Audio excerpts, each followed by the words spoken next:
45 years old, seriously considering going bankrupt, facing, probably close to $1 million debt, and I'm living with my dad. James Swanwick. He started as an ESPN broadcaster. Fast forward a few years, he now has an extremely profitable 8-figure business that is creating a difference in people's lives that he wakes up charged and excited to build. What the heck changed in the last couple of years?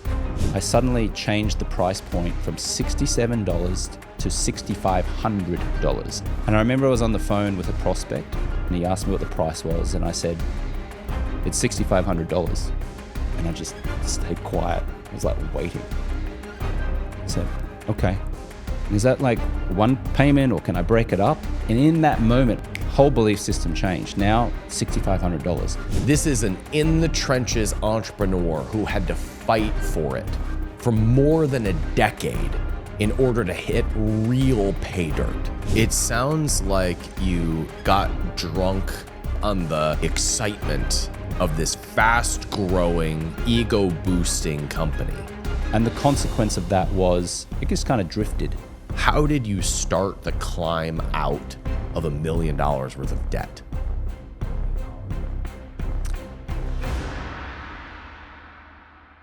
What's interesting to me is that it seems like you spent the last 10 years trying so hard, and now things are just sprouting. Mm-hmm. And it's the things that you thought would take you where you wanted to go didn't take you where you wanted to go. Mm-hmm. And now you got an 8-figure company and a beautiful wife, and you're getting all this attention on the internet, and it seems like you let it go, and now things are sprouting. Yeah. Why don't you start by telling us how you made your first $1 million? Swanny's blue blocking glasses. Yeah. You put blue blockers on the map. Yes. Stylish blue blockers on the map. I think blue blockers were on the map, certainly in the biohacking community, but our point of difference was cool, stylish, fun blue blockers. And that was 2015, 2016. We came out like so fast. We did $1 million sales in the first 11 months. And for me, that was really my first business. Yeah. I mean, I'd tried a few little things here, but I was always the guy who had a job. I had a career as a journalist. I was a sportscaster at ESPN. I'd never really started a business. And in fact, I actually started the business because I was in Crunch Gym on Sunset Boulevard in Los Angeles, California, listening to a podcast episode that you did. And I remember very clearly I was doing like a chest push kind of thing, listening to you. And you were talking about making your first $1 million from e-commerce business. And I went, if Ryan can do it, I can do it. And I literally got out of the gym and I phoned my brother Tristan, who was in Brisbane, Australia at the time. And I said, I've got this idea for a business and I want to know if you want to be involved with it. It might give you something to do. And like, if you can source the product, I'll do the marketing. What do you think? And over a week or so, we talked about it and then we started the business. So I guess I have you to thank and for you to like be angry at in many ways as well, because you were really the catalyst for putting the idea of that blue blocking business, which turned out to be Swanwick Sleep, in my mind in the first place. And it became $1 million business. And then it seemed like you beat your head against the wall for a long time. And recently there's been this brand new breakout success that I want to talk about that I just need to dissect. But it does seem like you were beating your head against the wall. That's not quite an outsider's view because I was an advisor and we're friendly, but that was my perspective. Is that how it felt? Yeah, the first 2 or 3 years were amazing. It gave me a lot of credibility in the e-commerce world, in the marketing world. I'd never had a business or a significant business before. And you had people talking about you that were influencers. Yes. And Dave Asprey's wearing your sunglasses. Yes. And you've got all kinds of people who are sporting them, not even knowing that it's you. They were really popular. Yes, and I was living in Hollywood, California at the time, so I was going to a lot of parties where there were celebrities, and I would strategically bring 2 pairs of the Swannies, one for me, so they would like ask me, what are those glasses? And then I'd go, oh, I just happen to have another pair here, put these on, and then I'd get a photo and use that in the marketing. I remember I went to Arnold Schwarzenegger's home up in Bel Air for his annual charity event, and I took 2 pairs of Swannies, found myself in his kitchen about 10:30 at night at this party. And I was like wearing these glasses thinking, please ask me about the glasses. Please ask me about the glasses. And he goes, what are those glasses? And I go, well, they're blue blockers and you wear these. And I just happen to have another pair. Try them on. And then he would try them on. He's smoking a cigar. And then I would go and strategically stand next to him, get the photo, and then put that on Instagram and social media or on the website. It was cool. It was really That's good cool. PR. It's a good strategy. It was great for the first 2 or 3 years. My brother and I were working on it, and because we hadn't had success like this before, it was fun. It was challenges, but mostly it was fun. Then I think my brother and I had a few little family issues, like big brother, little brother, and we kind of started to butt heads a bit, and it became less fun. And I simultaneously had started a stop drinking business. I had this little program called the 30-Day No Alcohol Challenge. I had stopped drinking alcohol myself in 2010. So at the same time as starting the Swannies blue blocking business, almost exactly the same month, I started this 30-Day No Alcohol Challenge business. Now what happened is that the Swannies business took off and the stop drinking business did modestly well, maybe made $15,000 in sales in its first year, nothing, right? But as the 3-year mark came and Tristan and I started to butt heads a little bit, I started to pay a little bit more attention to the stop drinking business, less to the Swannies. And then we kind of had I guess you could say, a brotherly, energetic break, whereas before we were in alignment as partners, now we weren't as much. And at the beginning, sometimes it can be so fueled by just the excitement of the growth that it aligns all parties. Yes. Whereas when you start need to make strategic decisions and look at if we're in alignment on vision, all of a sudden personalities can come out. When you're too busy to focus on that stuff, we're just scrambling to keep up. But when you need to make strategic decisions, that's where there can be friction. It sounds like that is what you're describing. Yeah, and I don't think either of us did a great job at knowing what the vision was.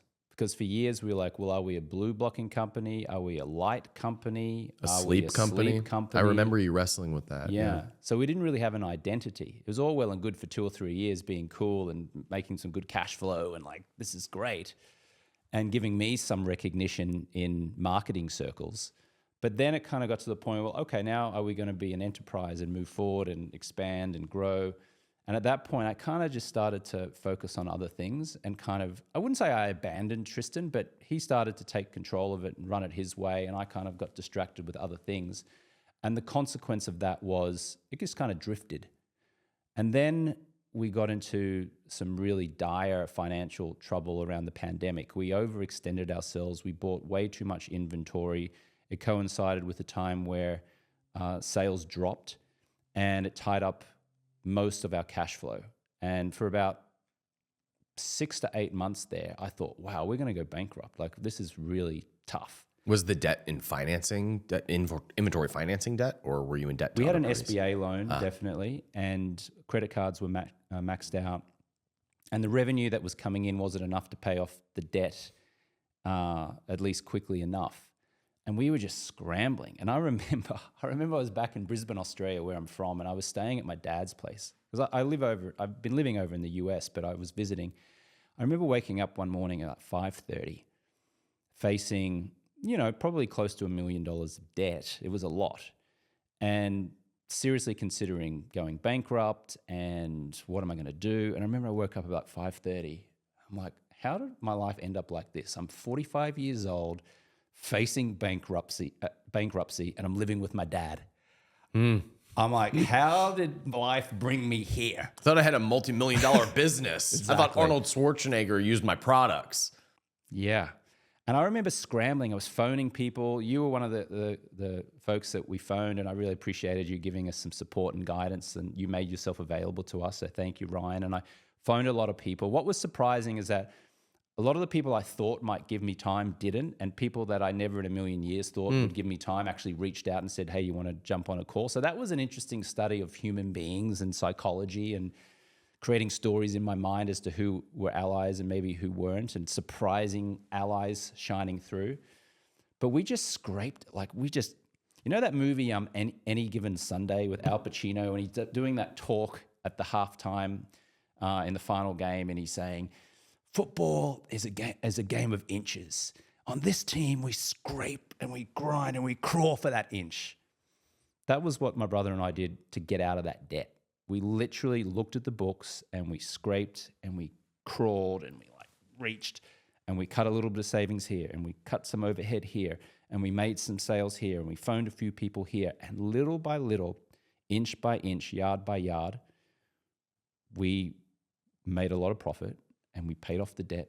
And we did that over the next 2.5 years. It was a grind, but we got out of it. And not only did we get out of it, we're now an incredibly profitable, beautiful business. I mean, it's not making millions and millions and tens of millions, and it's not buying us fancy houses, but it's a very good cash flow producing business. And now we've actually brought on strategic partners. It's somewhat of an exit, I guess you could say, but my brother and I are retaining minority ownership in it. And now we're really excited that someone else has seen the immense value of the business and they're coming in and they're going to take it to the next phase. It sounds like you got drunk, forgive the pun since of your second business, but you got drunk on the excitement of this fast growing, ego boosting company. Mm-hmm.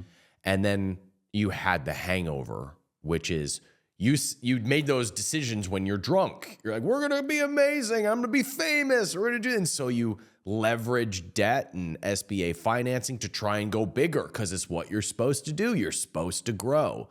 And you sobered up and were $1 million in debt.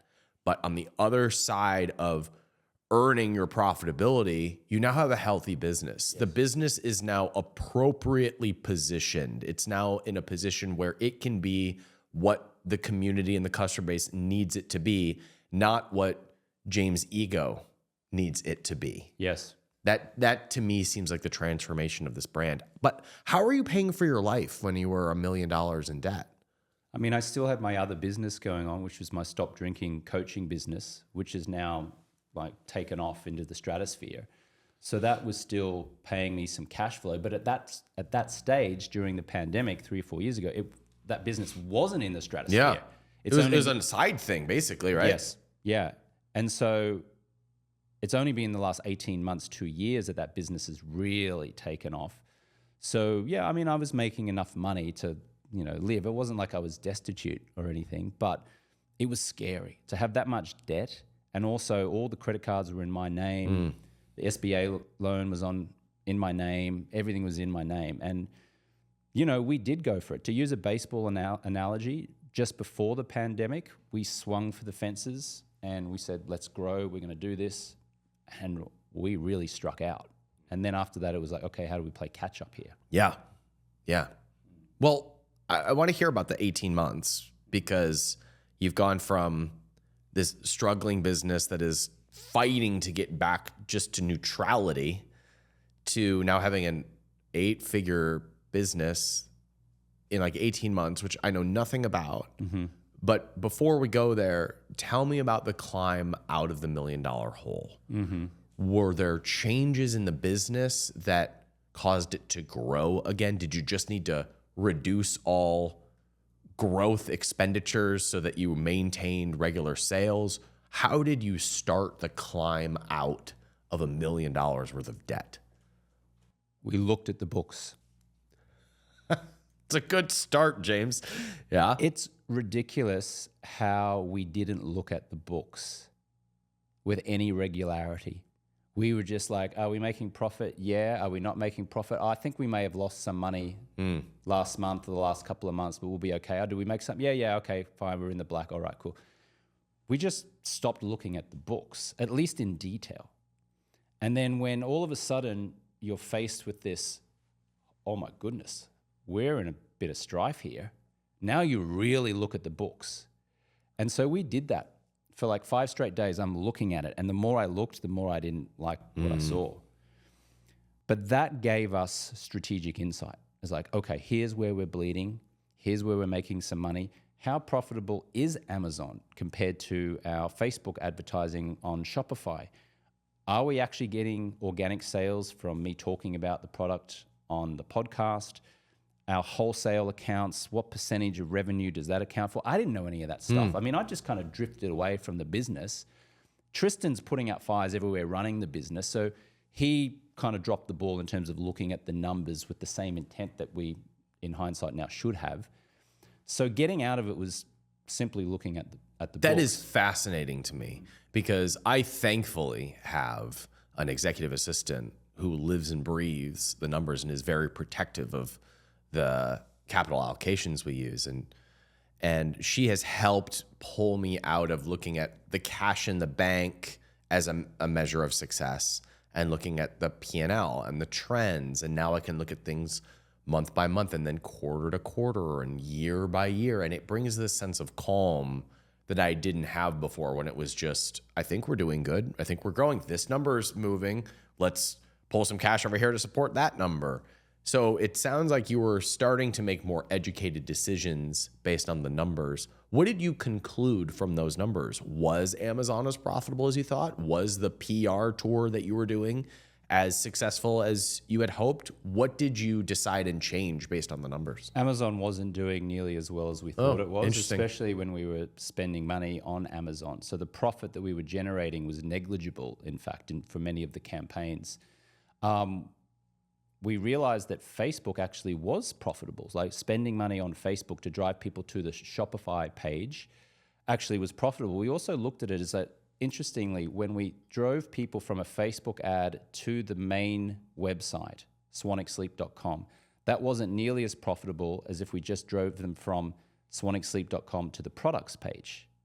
That was a big insight which we changed overnight and just kept driving them to the product page. That made us increasingly profitable. Wholesale, we realized that that was the most profitable for us if we could get a wholesale order. Now, Tristan did a fantastic job for 2 to 3 months of reaching out to anyone who we thought might place a wholesale order during that time. And Tristan and I are both former newspaper reporters and journalists. So we would literally, when we were journalists, have, say, 20 people that we'd try to phone and talk to, potentially interview, and maybe we'd get 1 or 2 people who'd actually pick up the phone and we could interview. So he used that same process that was ingrained in him from the journalism world in terms of reaching out to potential wholesalers. He did that for about 2 months. We had this little lead from a company called Sleep Number. And the mattress company, right? The mattress company, yeah. And I was like, oh, that sounds interesting. But, it's like, oh, they're going to put in an order or they're not going to put in an order. But he reached out to them, made contact there. And about 5-6 months after we were like doom and gloom, this is horrendous, Sleep Number put in a multi-6-figure order for the Swannies and just went, bang, here's a whole bunch of cash. We'll take this. We're going to put them in our stores. We're going to sell them as accessories to our mattresses, etc. And just like that, we knocked out a huge amount of the debt. One relationship. Yeah. One order. But it took 7 months to mature. Yes. And I remember he told me, I was walking in Manhattan in New York at the time, and he called me and he said, oh, Sleep Number just put in this order. I'm like, what? He goes, yeah, they just put in this order. I'm like, oh my God, so what's the financial significance of that? And then we talked about it and we're like, wow, we're going to knock out like a massive chunk of that debt in one hit. Now, that wasn't the only thing that saved us, right? It was these little things like, okay, now we're actually going to focus on making Amazon profitable. It was the little things like understanding that a Facebook ad to the Shopify store, to the products page was much more profitable than sending it to the website. It was cutting costs here. It was ending relationships with expensive digital advertisers. Yeah. And actually bringing someone in-house. I actually brought in a guy named Felix Miller, who's a great friend of mine. He lives in Bali. He was very cost effective for us in terms of charging us a very nominal amount to run the Facebook advertising. I'm so appreciative of him for doing that, because what I was paying him is quite good for living in Bali, Indonesia, but that kept the costs down. We had a 10K a month digital advertiser. Then we brought it down to like 1,500, 2,000 a month. That helped the overhead. Yeah. So one big relationship, cutting costs, getting rid of expensive people, getting lean, looking at the books, and also one great hire, I have to say. There was a wonderful woman named Michelle Hurley out of Canada, and we hired her at the recommendation of a mutual friend of ours, Chad, who's in a mastermind group of ours. She had experience of running lean e-commerce businesses. She really put structure into the day-to-day as well, and she was a profound hire. So I would just say the little things, looking at the books, one big relationship, and one amazing strategic hire. Was climbing out of that hole fun? No, it was horrendous. I mean, coming out of the hole, I wouldn't say that it was fun. It was completely relieving, though. It was like the sense of relief was amazing. Once you got out, you Once felt we got relieved. out. But no, it wasn't fun. No. I guess I could have looked at it as fun, but I didn't. I chose to look at it as probably a not preferable way, which is, this is a nightmare. This could be horrible. This is horrendous. My ego is just being destroyed. That's interesting because my experience has been when you swallow the humility pill and you realize you're fucked unless you change. That hurts so bad. And then every little inch forward gets a little bit more and more exciting. It's like I've carved out a path, and if I'm making progress, it feels energizing. Maybe fun isn't the right word, but energizing, focusing, clarifying, purposeful. I feel those things. The thing that I avoid is swallowing the humble pill. Mm-hmm. Because nobody wants to admit that they fucked up and they've got to go back to zero and start carving out the path. But as soon as I do it, as soon as shit gets bad enough that I accept where I'm at, the climb out is miserable and then clarifying and then energizing and then purposeful. And that momentum really fuels me. Does that describe your experience, or was it pain, relief? Tony Robbins says progress equals happiness. The progress for me during, let's call it, those 8 months where we were really struggling, was relief. So it wasn't joy, it wasn't fun, it wasn't like, oh great, we're going into battle together, Tristan. It was, we got to get out of this sucks. Like I didn't want to be dragged back into that business. And candidly, I hadn't been in that business really with any great level of attention for some time. I was really focusing on this other business. So I kind of had this resentment that I was back having to crawl my way out of this debt. So no, I didn't experience joy. I experienced relief. But I can say now, 4 years later, sitting here, I love the fact that we went through that because I've got the battle scars. Yeah. And I ain't going to do what I did then. Yeah. You know, now in my other business, the stop drinking business, we look at the books. We have a CFO. I've hired a mentor who used to be the CEO of $1 billion business, who he himself was mentored by the former CEO of Disneyland and the former CEO of Taco Bell. And he is so thorough about books and making data-driven strategic decisions. We weren't making data-driven strategic decisions when we got ourselves into the shit. Mm-hmm. So I don't look back on it fondly, but I look back on it and go, wow, it's really shaped the entrepreneur I am now and who I'm going to be later, and where, you know, who I'm embodying now, which is far superior than what that version of James was. So once you're out of that dark pit of debt, what position is the business in at that point? Profitable, growing, yeah. Steady? Profitable. In actual fact, because we were in that debt, it forced us to be profitable. Yeah. So literally we have had almost 4 years of every single month being profitable. It's an amazing business because it was a shit business. Yes. It's crazy. Like, and we resisted the urge. There were so many people during the last 4 years who's like, oh, you should scale this. You should scale your ads. You should do this. Hire us. We'll like take you to the moon. We'll do all this kind of stuff.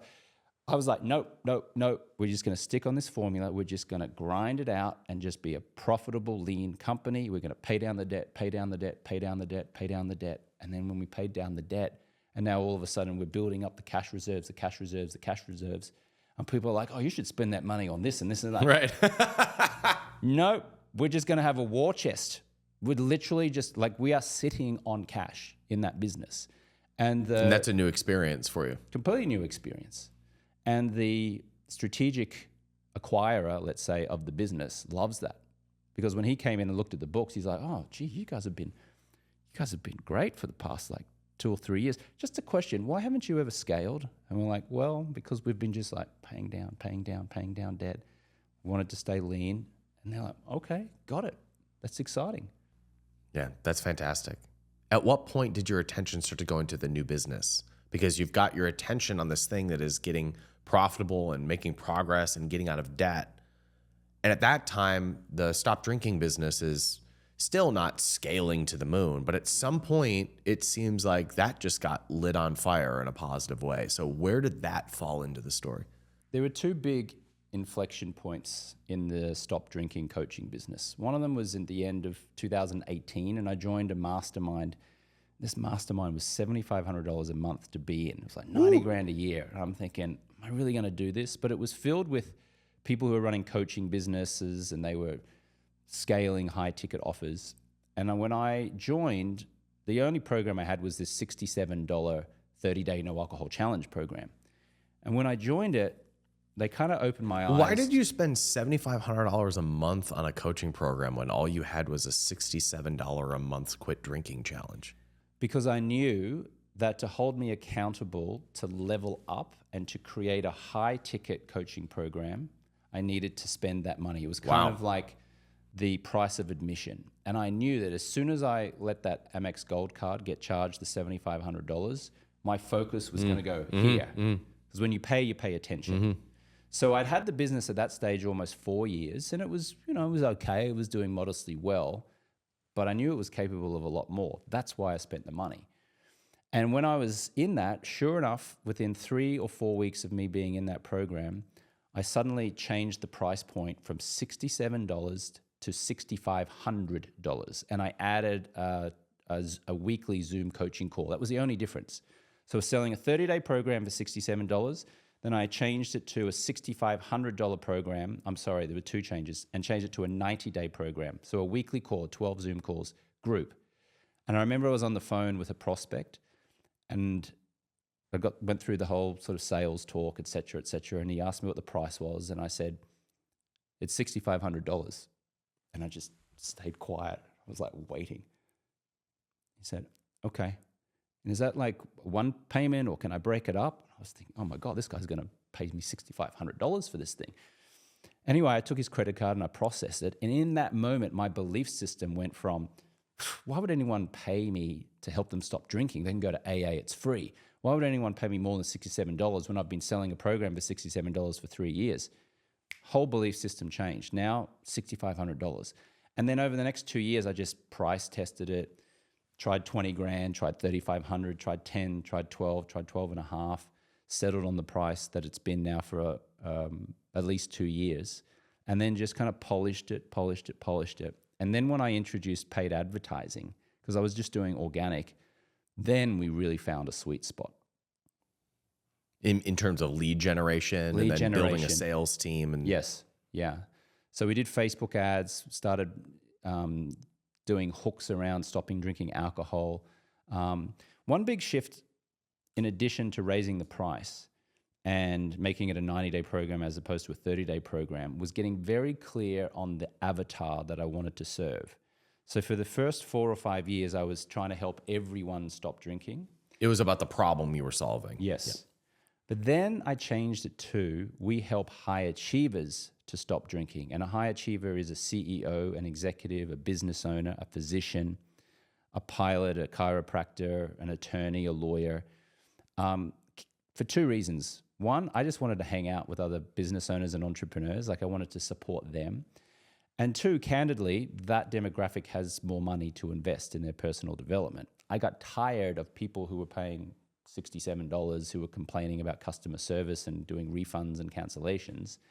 And I decided I wanted to support a more, let's say, better educated, more articulate demographic. Well, I mean, to be fair, you paid $7,500 a month.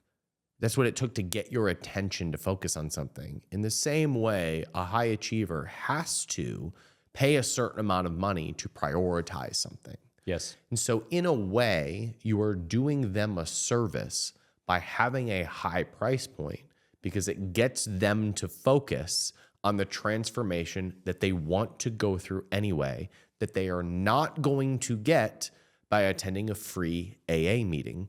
Not because it doesn't work, not because it's not helpful, but because it won't get them to focus on the transformation. Versus if they've got 10 grand on the line or whatever they paid, now they are forced to focus on the transformation and get the most out of the program. And so by giving that higher ticket offer to the people who can pay it, you give them an option that they didn't previously have. This is the beauty of having high margin businesses, is you get the customers who are willing to pay a premium to go through the same transformation. When you pay attention. And so when someone's paying 10 grand, 15 grand, 25 grand to get stop drinking services for a year, they pay attention, they show up, as opposed to the argument from AA, which is, why wouldn't you just go to AA? It's free. Well, that's why AA has a less than 10% success rate. It does. It's helped millions of people, but it hasn't helped 10 times as many people who've tried it. Yeah. AA is free, and studies suggest it has less than a 10% success rate. My stop drinking process, it's called Project 90. It's a 90-day stop drinking process. The University of Washington out of Seattle did a scientific study on it in the first quarter of 2022. They found a 98% reduction in drinking amongst the participants. Now, why is that? Well, part of the reason is that those participants actually paid to participate. So they did pay a nominal fee to be in it. And because they paid attention. But also because we bring in neuroscience and we're very uplifting, as opposed to AA, which can be lamenting the past, focusing on shame, making amends, having to say you're an alcoholic when most people I would submit are not alcoholics. So for a combination of having folks pay, putting them in a like-minded community of high achievers, not a community, but a like-minded community, plus introducing some empowering and neuroscience-based beliefs and rewiring some mindsets, that's why I would submit it has such a high success rate. Hey everyone, I hope that you are enjoying this conversation so far. This is normally where I would put a call to action or an ad read for somebody else's business. But instead, my only ask in this podcast is that you like the video and you subscribe to the channel. You might be able to tell that we're trying to up the game here at capitalism.com. We're trying to bring you the most helpful guests on your road to building a multi-7-figure and even an 8-figure net worth. We're here to support in the trenches entrepreneurs, and you can help us serve you and the rest of the community by taking 2 seconds to like this video and subscribe to the channel. And my promise to you is that when you do that, we'll use that to leverage our audience to bring the most helpful people on your journey to success. All right, back to the episode with James. You mentioned that when you took the first transaction of $6,500, there were some beliefs that were broken. What changed about how you viewed business overall when you saw that you could charge that amount of money for the same thing that you had been selling for $67? The new belief is that people will invest in the outcome. They won't invest in features. They'll invest in the benefits in the outcome. So if I can get you the I'm paying $6,500 to stop drinking. Correct. I'm not paying $6,500 for the 9 videos. Correct. I'm paying $6,500 to make this problem go away. Yes. Heard. And a lot of salesmen... I need that reminder like every 90 days. It's bizarre. Well, I'll tell you what, just pay me $10,000 and I'll remind you every 90 days. Ryan, no problems at all. I'll take your money. Thanks, coach. When I pay attention. I see a lot of marketers selling features. I see and hear recordings of salesmen selling features. Nobody cares about how many videos you got or even how long it takes in most cases. They just care about the outcome. And in my case, in this business, the outcome is stop drinking alcohol. But more than that, the outcome is I save my marriage, I'm more present with my children, I reverse health challenges, I feel better about myself. Another big thing I'm noticing as well in the marketing is that helping people escape their pain. get away from their pain, stop their pain, is so much more powerful than selling all of the benefits that you're going to get from being alcohol-free. So in our marketing, 90% of our marketing is, do you have marital strain? Do you hate who you see in the mirror? Are your kids drifting away from you because you're not present with them? Do you have high blood pressure? Do you have trouble sleeping in the night and that leads to irritability and fogginess and distractedness? Do you make poor decisions? Is your business suffering? Are you in the drift? Pain, pain, pain, pain, pain. And when a prospect no longer wants that pain, that's when they'll reach into their pocket, pull out their credit card, and they'll pay you $6,500, $10,000, $25,000 because they don't want that pain anymore. What I used to do in an earlier version of the stop drinking business was, hey, do you want to stop drinking and feel clarity and focus and energy and get the body of your dreams and do all these kind of amazing things? That's what an alcohol-free lifestyle is. That resonated with some people. We made some sales, we transformed some lives with that as the perceived benefits, but not nearly as much as when you say, do you want to avoid this pain? Are you sick of the pain? Are you sick and tired of feeling sick and tired? And the person who's watching that ad or listening to the salesperson is like, yes, yes, yes, yes. Take my money. I don't want this pain anymore. Is this the biggest business that you've ever built? Yes. In 18 months? Yes. Well, I've had the business for 10 years, but in 18 months, it's gone from a 7-figure business to a 7-figure a month business. Wow.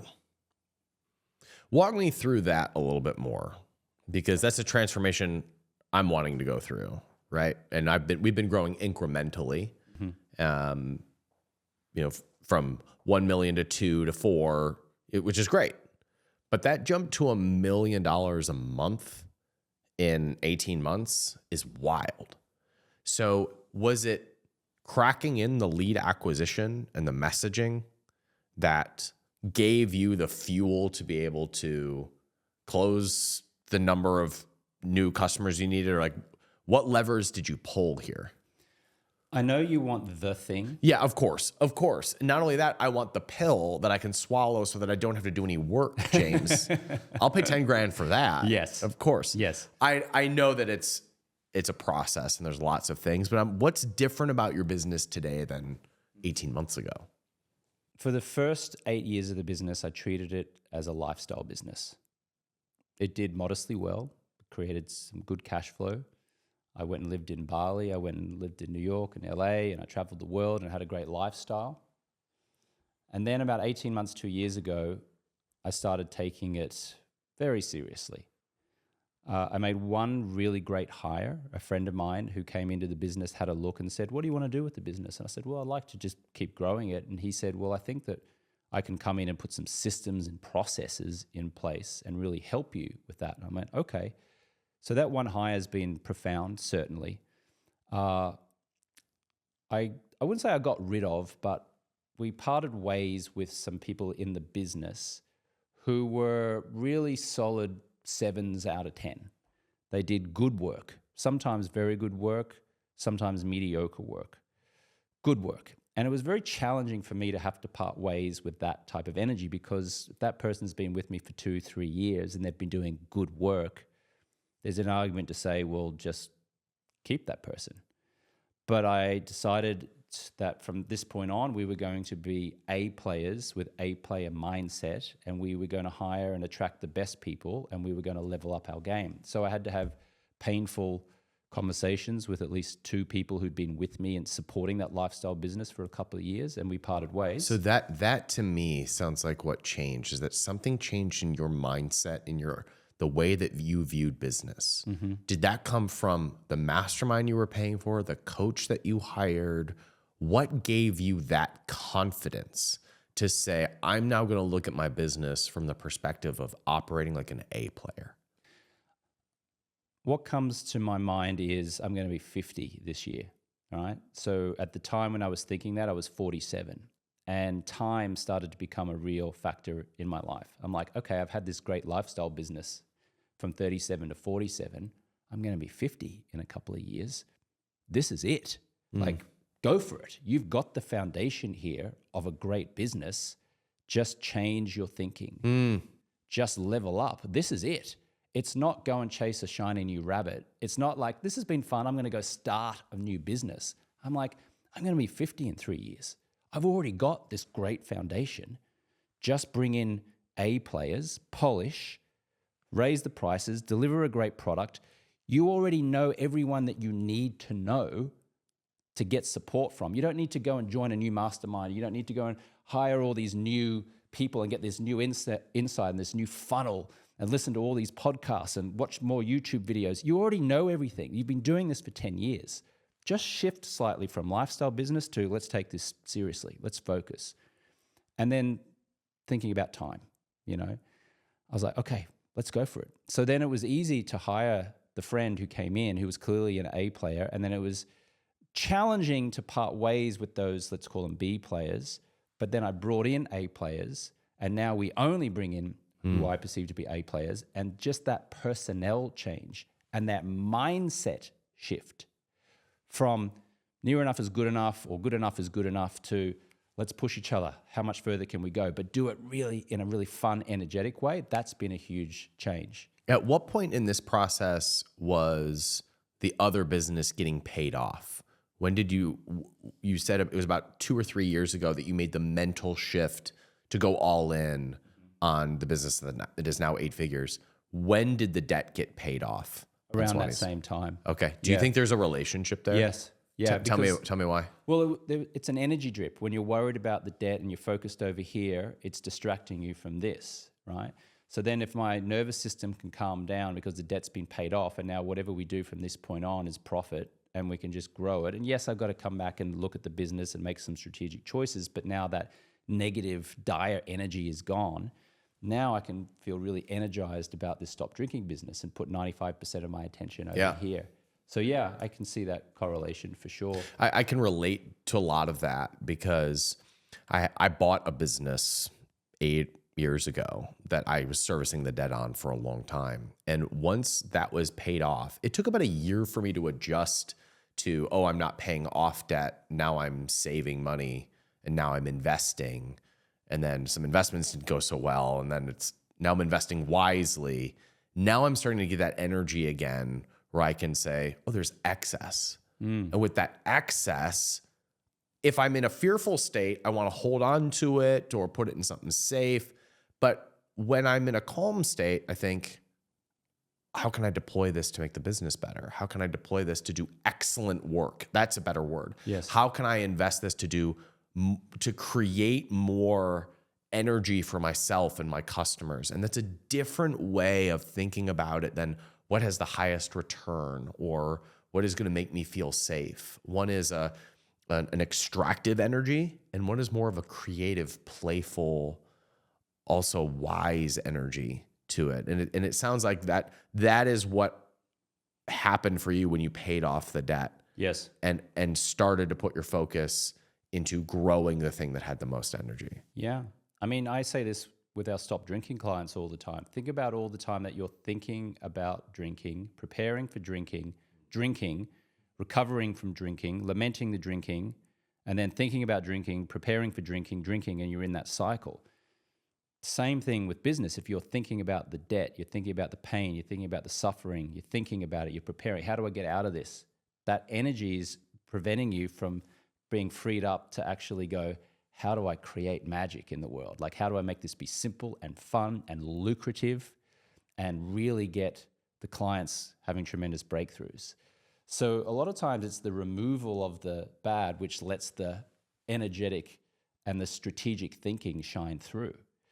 Another thing that was interesting as well, I love my stop drinking business. Like, I love it. And I love the client transformations. And so that has really propelled the business forward as well, because I was guilty in the past of looking at my clients as a number. What's the cost per acquisition? Yeah. What's the conversion rate? Data. It's numbers on a screen. And data is important, and we are a data-driven company.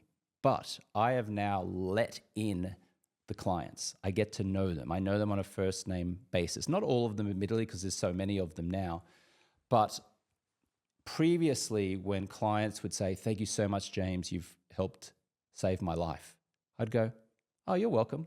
That's nice." And I'd just kind of like get on with my day and go, right, what's the cost per acquisition? What's the click-through rate on the Facebook ads? How many people do we need? How much are the coaches going to cost? Who's next? What's the next transaction that's going to come in the door? Yes, that's important. I'm not saying that it isn't. But when I have allowed myself to really connect to the clients, and the client shares their pain, and then 3 months later, they share their breakthrough, and they say things like, "James, I'm now speaking to my teenage daughter again. She wouldn't talk to me, and now I am. Thank you so much." There's a gentleman called Robert. He's been in our program now for a year. He's a year alcohol-free, and he came up to me at our annual retreat recently, and he showed me a photo of his daughter, who's about 19. And he's just like, "James, I want to show you something." I said, "Okay, Robert, yeah." He goes, "Look at that." I'm looking at that. I'm going, okay, I'm looking at a quite attractive, late teenage woman. And he was just silent. I looked up at him, and there were tears in his eyes. And he said, "You gave me this back. You gave me my relationship with my daughter back. Thank you so much." And that hit me. And previously, it maybe would not have hit me. But now I'm letting it in. And because of that, you know how that shows up? It shows up that I can now share that story, excuse me, on Facebook ads. I can share that story on a podcast. I can share that now in a conversation with you. And hopefully the listener or the viewer resonates with that and goes, "Oh, okay, this isn't about..." But only if you let it hit you. Only if you let it hit you. See, because I used to do the same thing where I would be listening, but I'd also be crafting the ad in my mind based on what they were saying. And so now I'm creating a logical communication about this person's transformation. But when I really let that hit me and I write or speak from that place, that is what brings in more of that type of energy. Yes. That's the weird, woo-woo part of this is when I infuse what I create with the energy that I'm feeling, and we always are, that's what we get more of. Yes. And so before I would get those types of testimonials, and it wouldn't make me feel good. I would just be like, "Yeah, thank you very much." Yeah. And then I didn't know how to channel that into getting more of that. So once it hits and you allow that to hit, now that gives you a charge of wanting to get more people like Robert. You realize that there are many more other people like Robert that need your help. Yes. And that's when you really start caring and loving your clients. That's the difference. When you start really caring and loving your clients. And I was out to dinner with some mutual friends of ours last night, a business mastermind. And one of the guys was talking about how he had a coffee business. He was selling coffee and it was doing particularly well, but he was sharing how he felt a little hollow, a little dead, because he never interacted with the customers. He was seeing sales, it was profitable, but there wasn't like that emotional connection. I feel like I have reached entrepreneurial utopia with this stop drinking business, because I don't know of many other businesses or people or organizations in the world that can create generational positive impact in people's lives than helping them get off drugs, including alcohol. I didn't coin that term. A mutual friend of ours, Ryder Sloat, who's over in Ibiza, he's in a business mastermind of ours. Also an investor in Falcon Fulfillment. Amazing, yeah. He was saying to me in Ibiza last August, he said, "James, do you realize what you've just achieved?" And I said, "What?" "Entrepreneurial utopia." I'm like, "What are you talking about?" And he said, "Well, you think about it. Why do entrepreneurs start a business? Well, they want to make money, they want to make an impact, they want to change the world, etc. But if you can create transformative change in a customer or a client, and they thank you profusely from the bottom of their heart, and you have positively impacted them, and you get paid, and you make a profit, you have reached entrepreneurial utopia." Yeah. And I was sitting there. And the reason he brought it up was because I was showing him the sales figures of our Stop Drinking, and he was flabbergasted, because like you, he's known me for 10 years, and when I was kind of doing little lifestyle businesses and things, he was like, "James, that's the most incredible thing that I think I've ever seen. You are saving people's lives, saving people's marriages, reconnecting them with their children, reversing health challenges, and you get paid to do it. That's entrepreneurial utopia." And so when you're talking about that, any entrepreneur watching this, my invitation would be, whatever you can, irrespective of the business, try your best to connect to the customer and the client. Hear their stories, pick up the phone, speak with them, get to know them on an emotional level, because that will drive your business. That will fuel your energy. Yes. You fall in love with the customer. Yes. The products just become a vehicle for their transformation. And this is what is so hard for those of us who cut our teeth in the e-commerce world, because it's all about the product and how the product stands out and what is the cost per click and the conversion rate. And I think it's why my message has sort of stood the test of time, because you choose the person first. You fall in love with their transformation, and the products are the things that they purchase to make their transformation easier and faster. That to me is the soul of a business. And without it, you're just hawking products on the internet. And what I'm hearing you say is that you went from not hawking products, but selling things, to falling in love with your customer. And that was a gradual process. But when you made the full decision to go all in on that transformation, the business also transformed. Yes, that's exactly right. Well put. That was probably the single biggest factor in the transformation. And of course, there's funnels, there's Facebook ads, there's cost per click, there's cost per acquisition. You got to know all that stuff. But it changes your copy. Yes. Right? It changes the way that you structure your ads. Yes. When I'm thinking about just how do I maximize my dollars per customer in a funnel, I'm not thinking about how much love I have for the customer. I'm thinking about the numbers. But when I think about getting the perfect customer that I can create the most value for, I write differently, and it might be a sacrifice of short-term economics for long-term transformation, but it is that long-term transformation that brings the economics over the long term too. Yes. So I cut you off. I'm sorry. There are funnels and there are P&Ls and there's all this stuff. Yeah. Another great tool I've used is just candidly ChatGPT. And so What's that? what I've done recently is I've got the notes from sales calls from the last 100 clients, and that will detail the name, the age, the profession, their pain, the perceived benefits from stopping drinking, whether they're married, whether they've got kids. So we have all of that in notes, right? Because we have these enrollment calls. I take all of that data, the last 100 clients, and I put it into ChatGPT, and I say, review our last 100 clients, and then write me a summary of what their pain points are. What are the patterns of their pain? What's the pattern of their profession? Where do they live in the US? How much money do they make? What's the benefit they'll get from not drinking alcohol? Give me a review of that. And within seconds, ChatGPT will literally list our dream avatar, their pains, their wants, their desires, their financial capabilities, their professions. And I look at that and I go, that's my dream avatar. That's who I support. And then that shows up in Facebook advertising. It shows up on podcast interviews. It shows up when I'm talking to the clients. They understand. They think, James gets me. Like, James really understands me. Well, absolutely I do, because I've been reading about you and I've been talking to you and I've been engaging you. That's a great way to get to know your dream customer and client. Beautiful. It's beautiful. So you have a book coming out, yeah? Yes. And you wrote it for this ideal customer, I assume. I did. Tell me about it. It's called Clear, the only neuroscience-based approach to help high achievers finally break free from alcohol. So high achievers can be business owner, entrepreneur, executive, a parent, someone who's well-educated, articulate, very successful in their profession or in many areas of their life. They've been able to solve basically all or many of life's problems except alcohol. This is for alcoholics or people who want to stop drinking, I should say. But do the same rules apply for other addictions too?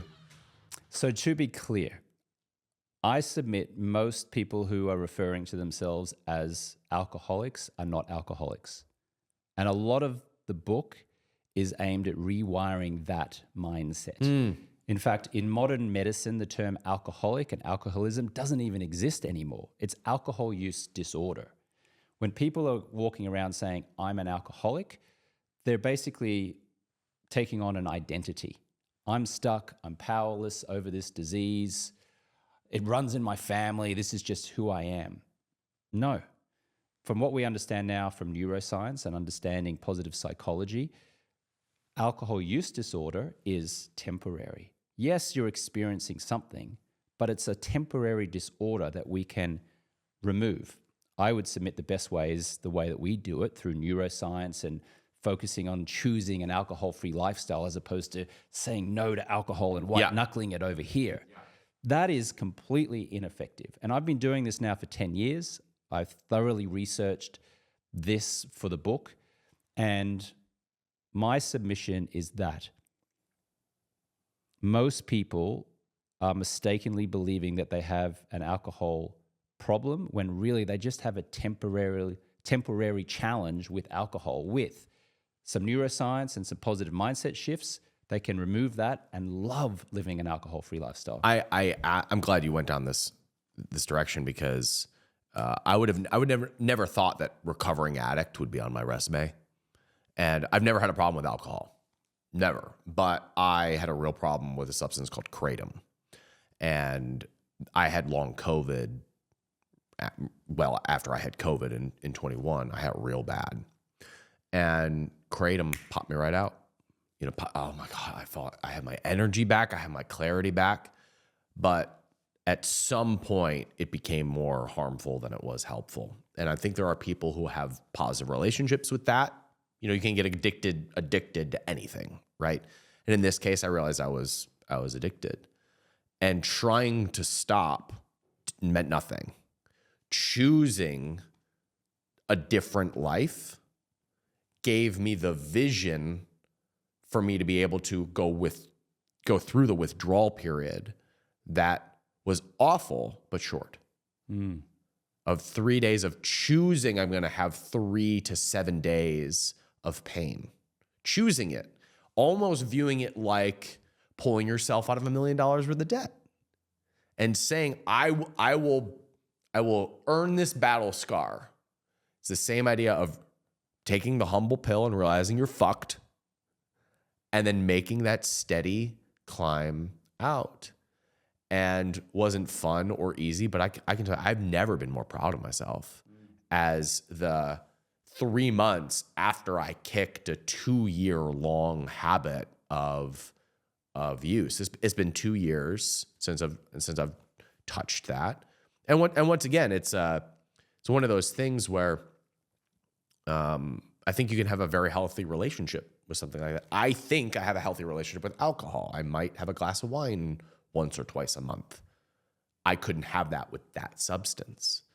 And so that's why I ask if this is the same for other substances. And it sounds like that tweak of not stopping something, but creating a different vision for your life, a better vision, and realizing that this substance or this addiction or even this person is in the way of that vision that I want to create makes it a problem to solve or manage rather than an identity that needs to be undone. Well said. Most people are focusing on what they don't want to happen. Don't drink. I need to stop. I have to be sober. I can't drink. I got to stop this. And so, of course, what happens is the reticular activating system, which is a bundle of nerves in our brain, doesn't hear the don't part. It just hears the drinking. Yeah. So the analogy is if you're skiing and you're going down the hill, you might be saying to yourself, don't go towards the trees, don't fall over. And then you invariably go towards the trees and fall over. But why? Because you just told yourself, don't do that. The mind doesn't understand that. Whereas over here, let me go back here. Instead of don't drink, I shouldn't drink, I need to stop, you just do what I call the flipperoonie, which is I get to be alcohol free. I'm going to drink soda water ice and a piece of lime tonight. Wow, I'm going to go straight up to the bar and I'm going to go, give me a soda water with a splash of cranberry. I'm going to be alcohol free tonight and I'm going to choose this lifestyle. I'm going to sleep so great tonight. I'm going to have the most fun at this party tonight being alcohol free. That's funny you bring up that example because when I'm not sure if I'm going to drink, sometimes I play this, what do I want more? Do I want to drink and have a good night or do I want to sleep really well? And it is a choice. And sometimes I choose one and sometimes I choose the other. But it is a choice to sleep really good that night. And it's a neutral choice. I don't feel as though I'm giving up anything. It's like choosing chocolate or vanilla.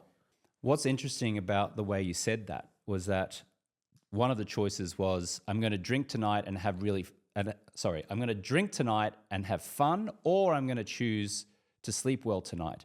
So there's assumption of no fun in not drinking. Yeah. And most people do it. Don't be down on yourself about that. Most people associate not drinking with being dull, boring, pain, and drinking with fun and entertainment and bonding and relationship and romance and celebration. I say we have it all backwards. The fun is being alcohol-free. The fun is being present and having deep, meaningful conversations and having the energy to dance on tables if that's what you're into, without having to drink attractively packaged poison. But cultural conditioning is the way it is, and there are smiling assassins everywhere. And a smiling assassin is the waiter or the waitress who's saying, "Hello, Mr. Moran, can I get you a drink?" They're effectively saying, "Hello, Mr. Moran, can I get you a glass of regret and shame?" "Oh, hello, Mr. Swanwick, can I get you 10 pounds of unwanted body fat?" That's essentially what they're inviting you to consume. And hosts of party, they're being very hospitable, they're being polite, they're courteous, like, "Hey, Ryan, can I get you a drink? James, can I get you a drink? We've got beer, wine, what can I get you?" And they're smiling as they do it. And so the association is alcohol equals good times and bonding and pleasure, and not drinking equals dull and boring and pain. I mean, I think a good night's sleep is pretty awesome. I mean, it's a luxurious thing that I get to choose. But irrespective of the choice, what I'm hearing you say is that you're painting a different future and a more positive outcome. And then the thing in the way is just a problem to manage. It's kind of like when I was trying to lose weight, trying to cut, all I could think about was frickin' food.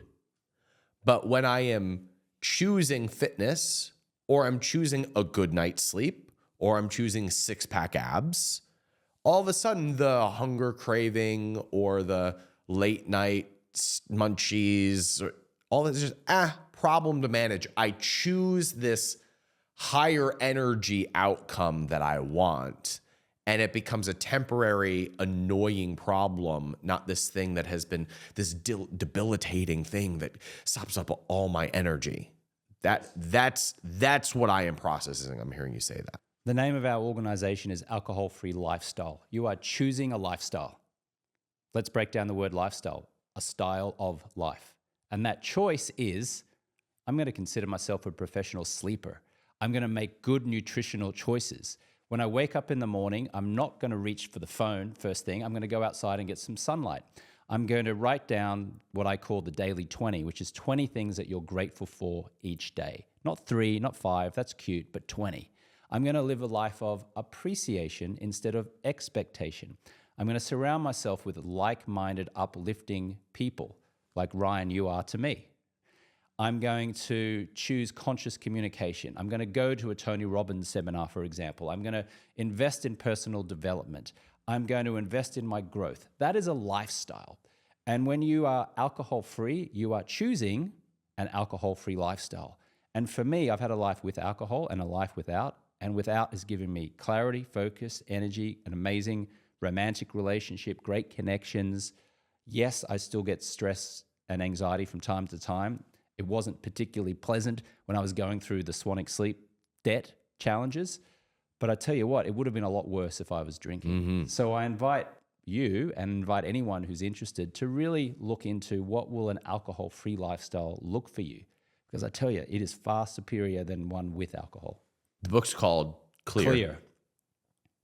James, I just got to tell you, this is weird for me to say to another man, but I'm super proud of you. I have known you for over a decade, and I have seen you start a business that becomes $1 million business. I have seen you beat your head against the wall trying to make it work. I have seen you wrestle with purpose. And to see you at, are you almost 50? We're 50 this September. To see you almost 50 and what appears to me to be entering the best stage of your life ever, that's inspiring for me at 37, who still has ups and downs, and we all do. But to look ahead and say, man, if I can be like James in 13 years, I'm going to be hitting my best years ever. It's really inspiring. So I'm proud of you as a friend, and I'm inspired by this new chapter of growth that you've deliberately chosen and earned. So congratulations, my friend. Thank you, Ryan. I really appreciate that. You've been a great ally of mine and my brother's now for many years, and so I really appreciate you. And I will just end by saying this. I never thought that I'd be super happy about approaching 50, but I tell you, I am so excited by it. Like, this is actually the best phase of life. It really is. And I never believed that before. And I think if you just consistently commit to being around great people and being growth-minded, and for me, it's been alcohol-free, man, all the joys of life gets to keep on happening. And I'm excited for the 50s. It's beautiful. Good to see you, James. Good to see you, Go Ryan. buy his book. That's a wrap. Cool. That was fantastic. Good. Thanks, man. I appreciate Alex, it. oh, he's there. We're wrapped. That was fantastic. If this is your first time interacting with James, then what you see is a cool story from a well-spoken dude who's now making a lot of money. What you don't see is the 10 years that I saw of James, of him trying and pressing and beating his head against the wall until finally things started to work. He finally started to have a mindset shift, and that shift put him on a different trajectory. I saw that because I knew James for a long time. Most of you didn't get to see that. So if you're going through one of those periods in which you are beating your head against the wall, wondering if anything is ever gonna work, I just want you to know that that is normal for the people like James and people like me and most of the successful entrepreneurs that I know. And I also hope that by listening to James and hearing my story and being surrounded by the community of entrepreneurs that we attempt to bring you at capitalism.com, that it will save you a few years of that blood, sweat, tears, and strife, and stress, and sleepless nights. And we can bring you that breakthrough much earlier in your journey, because I believe that entrepreneurs and capitalists create change. Better than governments, better than politicians. It's entrepreneurs and capitalists who move society forward.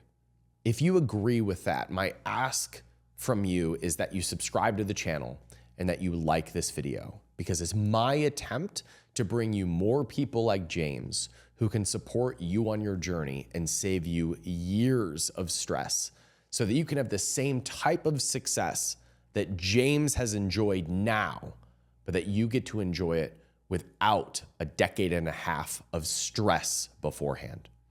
My name is Ryan Daniel Moran. I run capitalism.com, and we help entrepreneurs build seven-figure businesses and have multi-million-dollar exits. Thank you for being here, and I'll see you on the next episode. Take care.